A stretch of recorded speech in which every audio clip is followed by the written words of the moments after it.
Salut Ramdje. Donc on se retrouve aujourd'hui ici dans ce gymnase du CAS pour une raison particulière. Est-ce que tu peux nous expliquer ça?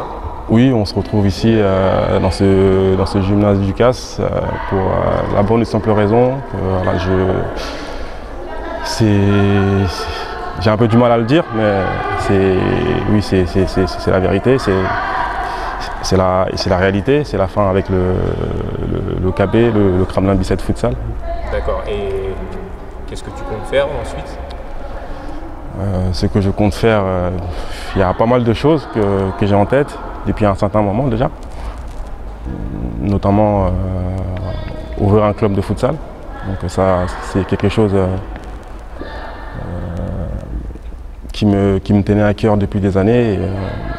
Et comme j'aime bien être à la disposition des jeunes, au niveau de la formation, tout ça, donc j'ai eu à cœur cette idée avec une amie de créer un club de futsal pour la formation. Donc voilà, c'est ma fin en D1, ouais. Avec beaucoup de sacrifices qui ont été faits depuis des années. Et aujourd'hui, on arrive à la fin et je vais enfin pouvoir me consacrer à autre chose. Et j'arrête pas forcément ma carrière en tant que joueur, mais c'est vraiment la première division, surtout avec ce club qui est mon club de cœur. Un club avec lequel j'ai tout gagné quasiment. J'ai tout connu, que ce soit en termes de titres, en termes d'émotions, des moments forts, d'événements, de joueurs, tout ça. D'accord. Ouais. Et donc la demi-finale des playoffs face à Access, c'était donc ton dernier match avec le KB. Oui, c'était. Qu'est-ce que tu retiens finalement de ce dernier match en D1? Malheureusement, on va dire que c'était mon dernier match, parce que même si j'aurais aimé qu'avec l'ensemble de coéquipiers, des copains, d'aller en finale à Toulon. Oui, c'était, voilà, donc malheureusement, on n'a pas réussi à franchir ce cap. Tu penses que ça tenait à quoi finalement? Ça a joué à 20 secondes près, parce que nous menions 2-1, et à 20 secondes près, on subit ce penalty qui fait revenir l'adversaire dans le match. Et puis, donc finalement on va repartir maintenant au début. Donc tu commences à Ivry, c'est ça? Oui, à l'US Ivry. l'US Ivry, oui. Futsal?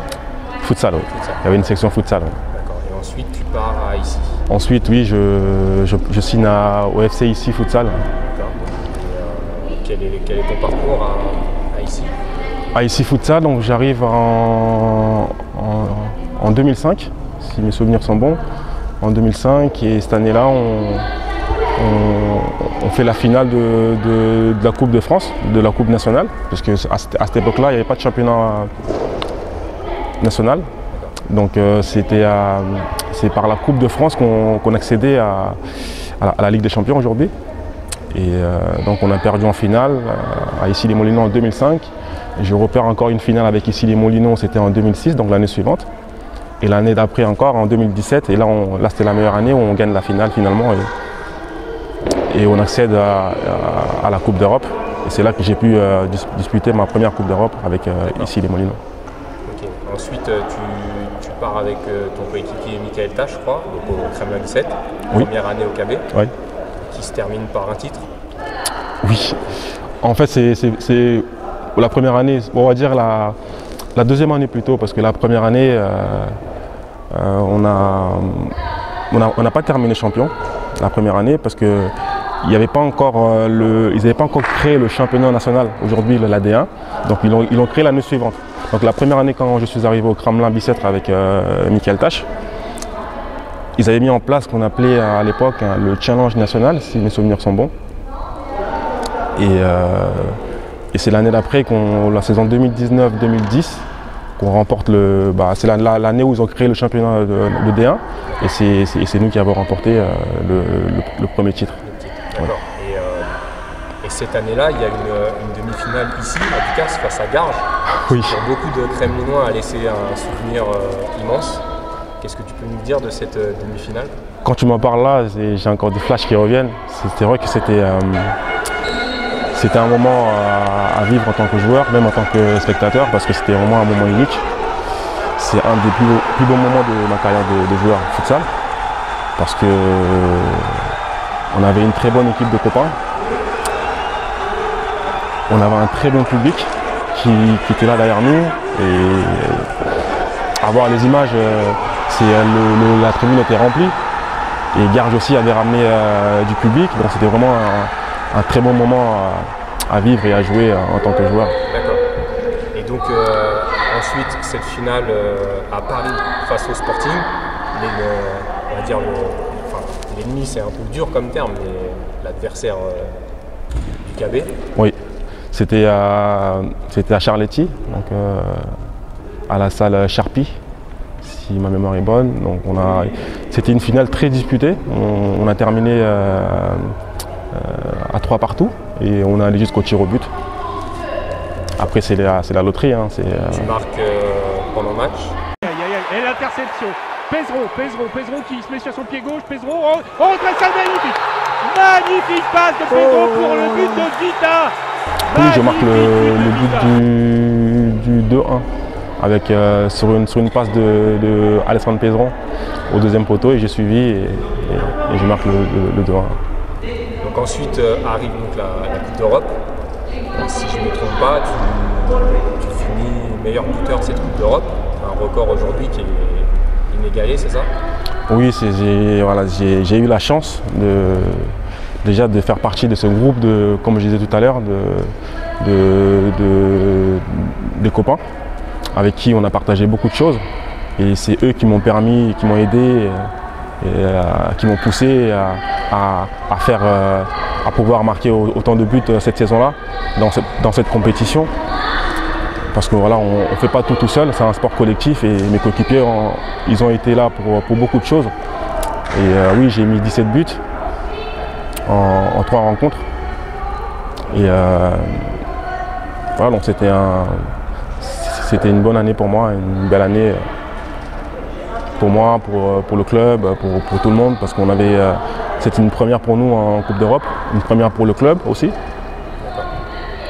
Donc après, tu fais la saison qui suit, donc, après le titre, et tu finis par partir à Paris Métropole. Oui. Et avec lequel vous jouez beaucoup de finales, et c'est la malédiction, beaucoup de finales perdues aussi. Oui, je suis parti faire une saison à Paris Métropole. Et pareil, on a fait une très grosse saison, on avait vraiment une bonne équipe, une très bonne équipe. Et on a fait, cette année-là, on a fait 2 finales. Les 2 finales majeures, la Coupe de France et le championnat qu'on a perdu aussi cette année-là. Donc après ce passage à Paris Métropole, tu reviens de nouveau au Kremlin, Oui. avec une grosse partie de l'équipe de Paris Métropole. Oui. Et vous jouez de nouveau une finale face au Sporting. Oui, tout à fait. Ouais. Et malheureusement, c'est encore une défaite. Oui, c'était en 2013. Oui. C'était en 2013 à Lourdes. Oui, à Lourdes. On a joué contre le Sporting en finale de la Coupe de France et malheureusement, on a perdu encore. Tu vais finir par te dire que ça devait te suivre ou que vraiment le Sporting était au-dessus. Qu'est-ce qui vraiment faisait la différence sur tous ces matchs-là? Disons que le Sporting avait quand même un peu d'avance sur nous. Ils avaient investi sur pas mal de joueurs étrangers. Il y avait quand même une ossature, il y avait quand même des joueurs d'expérience qui étaient là en place. Et nous aussi, on avait une très bonne équipe, hein, loin de là. Mais ça s'est joué, je pense, à l'expérience. Voilà, nous, on se cherchait encore, je vais dire, et on manquait un peu d'expérience par moment. Et c'est ça qui nous a un peu fait défaut. Parce que pendant cette finale, à cette époque-là. Vous menez jusqu'à 2-0, je crois. Oui, bien sûr, on a ouvert le score, on a mené 2-0, oui. On a mené 2-0. C'est pour ça que je disais, ouais, je parlais d'expérience. Voilà, avec l'expérience qu'ils avaient à ce moment-là, ça leur a permis de pouvoir revenir dans le match et le remporter par la suite. D'accord. Donc 2013-2014. On va continuer, encore une finale de Coupe de France. Oui. Cette fois-ci, c'est Cannes. Et enfin, la première Coupe de France, en tout cas pour le KB. Et je suppose que c'est un moment en particulier. C'est un moment très particulier pour le club, pour l'ensemble du club, pour nous les joueurs, parce que surtout avec cette génération-là, à ce moment-là du KB, parce qu'on n'avait encore rien gagné ensemble. Donc c'était vraiment la première finale gagnée ensemble, après tant d'années partagées ensemble. C'était vraiment le bon moment pour nous, c'était vraiment un moment de joie. Certes, c'était une finale de Coupe de France qui ne donnait pas accès à la Ligue des Champions, mais pour nous, c'était un titre majeur, c'était un titre national. Et c'était vraiment un très bon moment. On a fait une belle finale, et surtout contre une équipe qui nous a posé problème au cours de la saison régulière en championnat. Une équipe qui nous a battus sur les 2 matchs en championnat. Donc on ne partait pas forcément favori. Et justement, comme on a emmagasiné pas mal d'expérience justement en ce moment-là, avec ce groupe-là, c'est ça qui nous a permis aussi de pouvoir tenir tête à Cannes et qui avait une très bonne équipe, avec beaucoup de joueurs étrangers également. Et voilà, c'est ça qui nous a permis, c'est cet esprit de groupe qu'on avait en ce moment-là qui nous a permis de franchir ce palier et de remporter cette finale qu'on n'a pas du tout volée à Cannes. C'est une finale qu'on a vraiment joué de bout en bout. Et je me souviens, tu avais dit ce groupe mérite ce titre.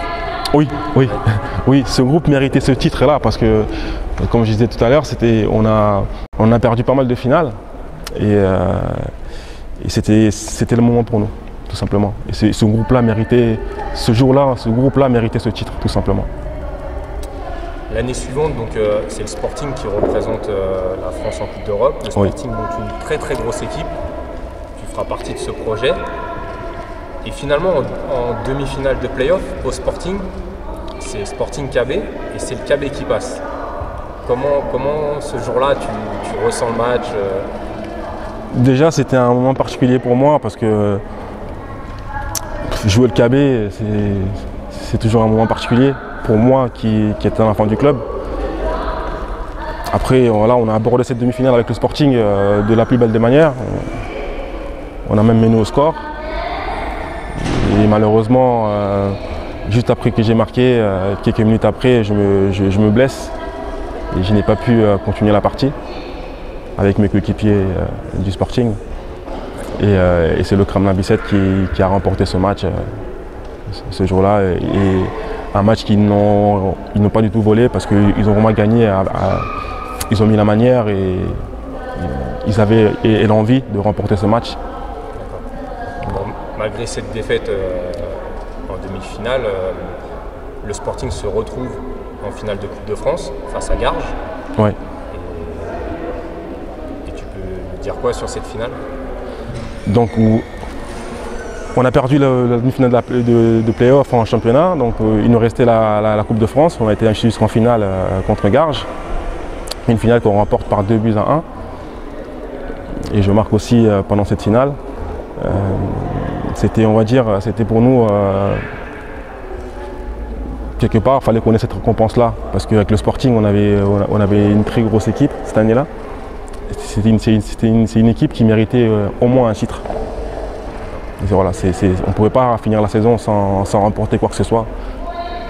Sinon, ça aurait été un échec pour nous, joueurs, pour le club. Donc, on était vraiment motivés à remporter cette Coupe de France. D'accord.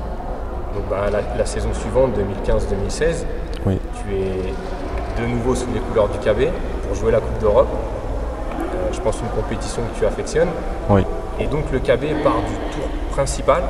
Du tour préliminaire. Tour préliminaire, oui. au plus bas, et arrive au tour élite. Donc oui. Déjà, ça doit être une satisfaction immense. Oui, et cette année-là aussi, au Kremlin Bicêtre, on avait aussi une très grosse équipe. C'était une équipe de frères. C'était vraiment une grosse équipe et on a fait une belle campagne. On a commencé par le tour préliminaire en Autriche, à Vienne. On a terminé premier de la poule parce que c'est le premier qui passe en préliminaire. Ensuite, on a été au tour principal, on est parti à Chypre où on a rencontré notamment l'Or. En ce moment-là, c'était le Ugra Gazprom qui était le favori de la poule, d'ailleurs qui a terminé premier de la poule. On a terminé deuxième, nous, sur un plateau qui était quand même relevé avec Apoel Nicosie et une équipe géorgienne, d'ailleurs contre laquelle on a joué la finale de la poule lors du dernier match qu'on a remporté 3-0. ensuite, on s'est qualifié pour le tour élite, c'était en Espagne. On a eu la chance de jouer l'Inter Movistar, qui était une des meilleures équipes européennes à ce moment-là, même encore aujourd'hui, avec notamment Ricardinho, Cardinal. Et voilà, on n'était pas du tout favoris, nous, c'est sûr. Et on a perdu ce match-là, logiquement. Ouais, c'est une grosse défaite 10-2. Oui, on a perdu 9-2. 9-2. Ouais, 9-2, on a perdu et on a quand même réussi à marquer 2 buts. Voilà, et donc tu marques sur une passe de Sid, si je ne me trompe pas. Oui, je marque sur... Est-ce que ça fait partie des buts qu'on n'oublie pas? Oui, forcément, oui. Dans ma carrière, ce but-là, je ne peux pas l'oublier. C'est contre l'Inter Movistar. C'est pas contre n'importe quelle équipe, c'est quand même l'Inter Movistar. Donc oui, c'est un but que je ne peux pas oublier. Surtout l'action, je ne peux pas oublier. Même le départ de l'action, je ne peux pas oublier. Il n'y a pas que le but, il y a le départ de l'action, il y a le gros travail de mon coéquipier Sid Ahmed Belhadj. Et c'est sur une transition offensive. Et il récupère la balle et on part en transition offensive et il me sert au deuxième poteau et je n'ai plus qu'à pousser la balle au fond des buts. Donc, tout à l'heure tu parlais de la très grosse équipe. Effectivement, nous, dans le staff, on appelle ça l'équipe des Galactiques, parce que c'est vraiment la plus grosse équipe jusqu'à présent que le KB a eu. Donc 2 titres de suite et un doublé en 2016-2017. Oui. Qu'est-ce que tu retiens de ces 2 ans avec ce groupe-là? Qu'est-ce que je retiens avec ce groupe-là? C'est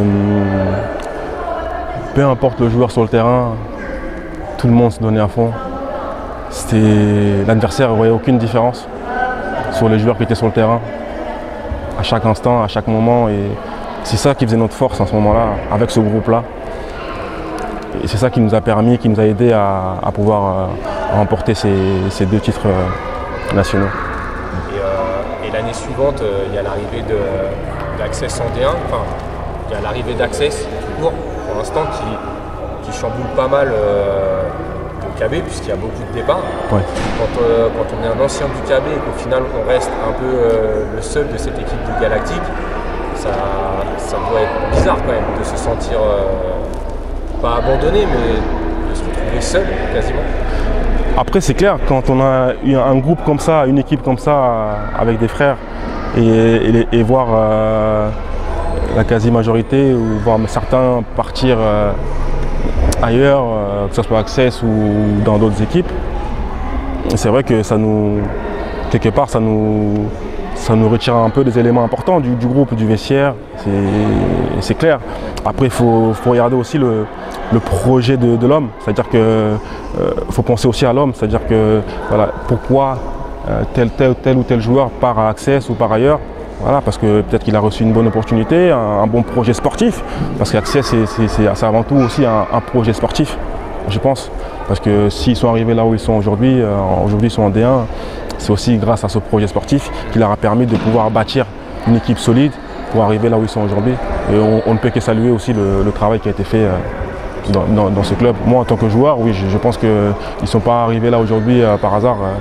Je pense que s'ils n'avaient pas fait ça, s'ils n'avaient pas investi autant sur les joueurs, ils ne seraient pas là aujourd'hui.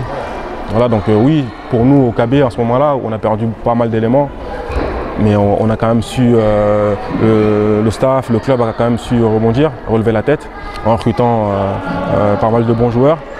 Et c'est avec ces joueurs-là, et cette année-là, personne ne nous voyait arriver là où on est arrivé. Ouais, il faut savoir qu'on est quand même arrivé en finale. Ouais, c'est ce que j'ai dit, voilà, contre Garges. Oui, contre Garges, qu'on perd d'un but, mais on est quand même arrivé en finale. Donc ça veut dire que quelque part, on a su relever la tête, on a quand même su garder aussi une certaine ossature, parce que tout le monde n'est pas parti.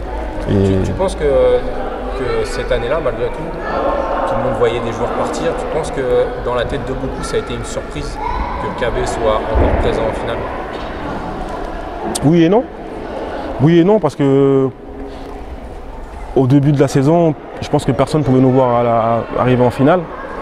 Mais après, quand on regarde bien et quand on observe bien, comme je disais juste auparavant, on a quand même su garder une certaine ossature. C'est-à-dire qu'il y a quand même des joueurs cadres qui sont restés aussi. Et quand on associe ces joueurs cadres avec les éléments qui sont arrivés, ça a permis aussi de garder une certaine... Et donc finalement l'équipe l'année suivante reste quasiment la même, à part le départ de Sid, mais il y a l'arrivée de Felipe, Oui. Entre autres. Et cette année-là, il y a l'éclosion de Yuba, il y a aussi Boulay, qui là prend l'équipe en main. Et c'est une année du doublé. Oui. Oui, c'est bien que tu aies cité ces deux garçons, Yuba Soumaré et Boulaïba. C'est ces garçons qui sont arrivés au club, qui n'avaient jamais joué en D1, qui sortaient d'une D2 à Casa. Et je crois même que cette année-là, Casa montait en D1, je ne sais plus, mais ils ont choisi de venir au Kremlin Bicêtre avec le projet du KB. Et c'est des garçons, paradoxalement, qui arrivaient de la division en dessous, en D2, et qui nous ont beaucoup apporté, qui se sont bien intégrés, qui sont facilement intégrés dans le groupe. En fait, c'est comme s'ils ont toujours été là, même aujourd'hui. C'est des garçons, pourtant ils sont là depuis peu, mais ils sont vraiment dans l'ADN du club, du Scarla, du KB United. Et je leur attire mon chapeau. Et à côté de ça, ces deux garçons, c'est humainement parlant, que j'affectionne énormément. C'est des garçons avec qui j'ai pas mal d'affinités. C'est deux bonhommes.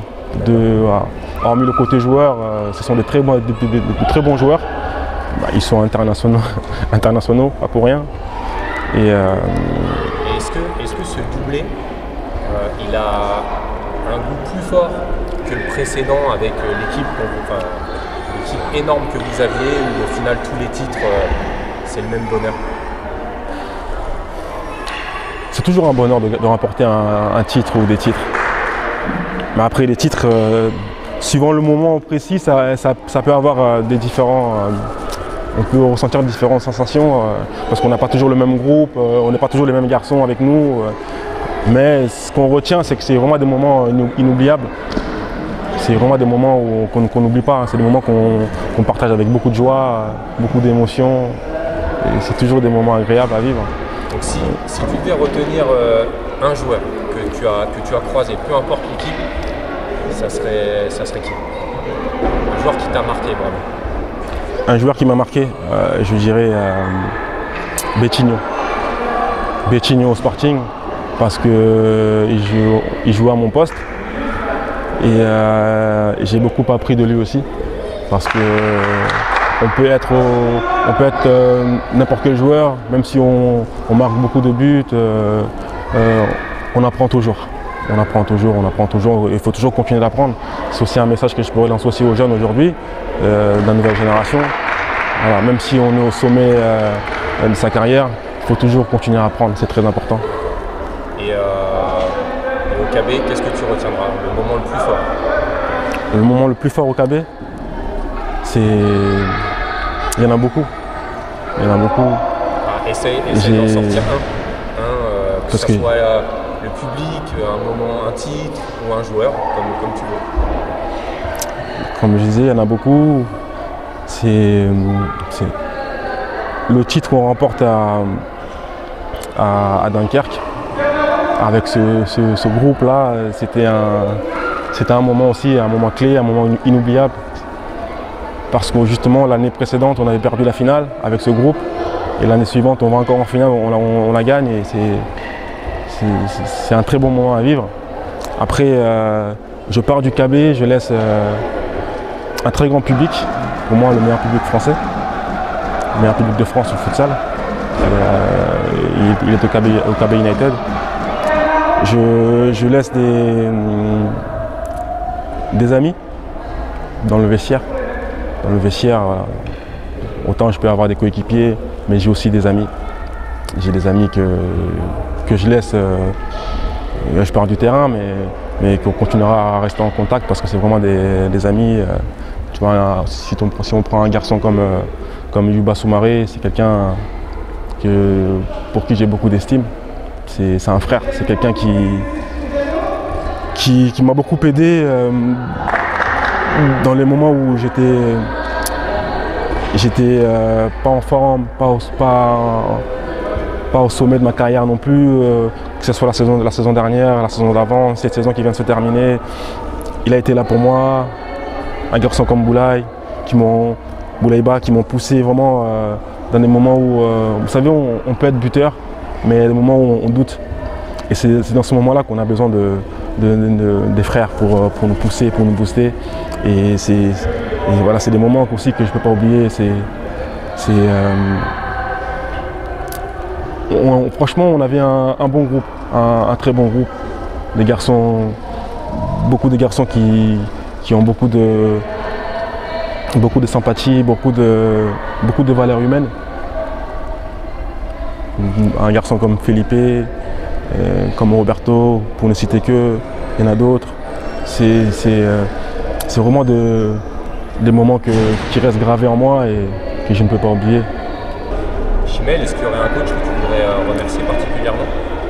Oui, je voudrais remercier Philippe Ahmed, le coach avec lequel on a remporté le premier titre majeur du club en 2010, qui est aujourd'hui qui est en charge du Futsal Academy de Martinique, un club qu'il a mis en place, qu'il a créé, et je lui tire mon chapeau parce que je sais qu'il œuvre beaucoup pour ce club, pour le projet Futsal en Martinique, et je voulais lui tirer, je voudrais le remercier tout simplement, et remercier également Johan Leger, le coach avec lequel on a remporté le titre, le dernier titre du championnat, la 4e étoile, qui a fait partie de cette aventure-là.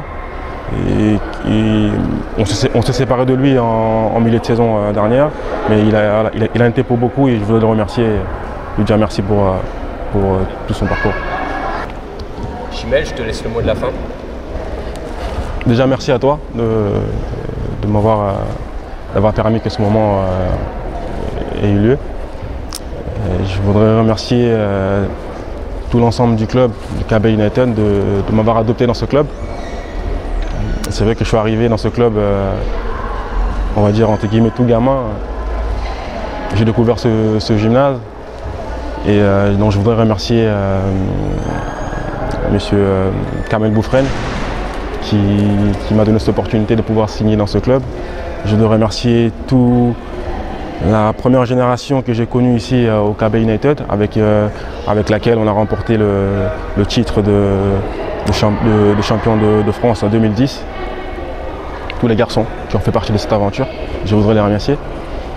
Je voudrais remercier tous les dirigeants du club, Miki, Jawad, Samir,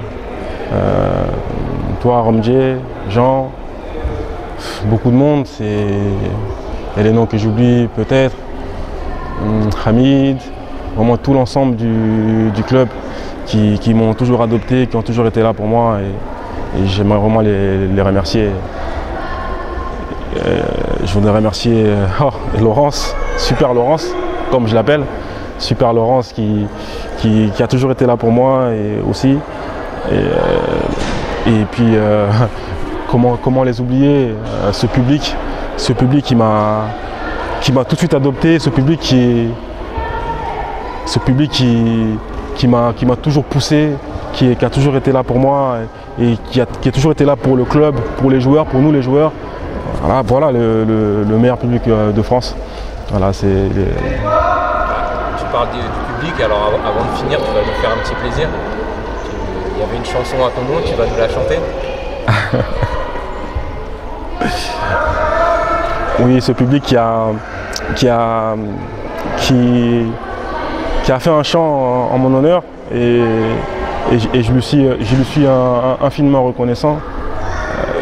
Voilà, donc c'est allez Chimel, allez quand Chimel a marqué, la barrière a cassé, allez Chimel, allez Voilà, un grand merci à ce public, merci à Papy qui est pour beaucoup dans tout ça et tous ceux qui l'entourent.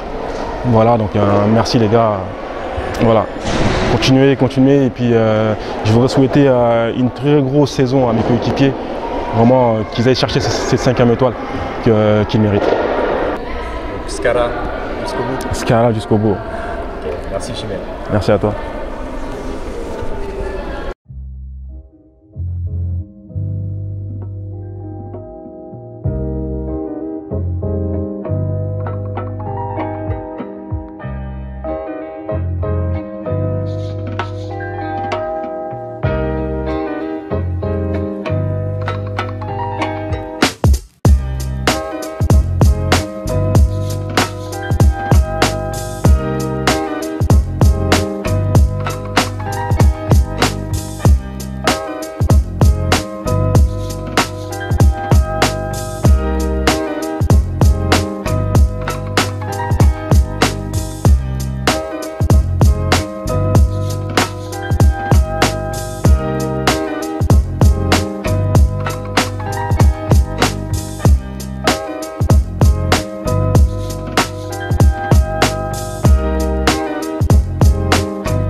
entre deux belles équipes. On sent attention Chimel qui va faire face à face. Chimel qui élimine le gardien. Chimel. Ouais.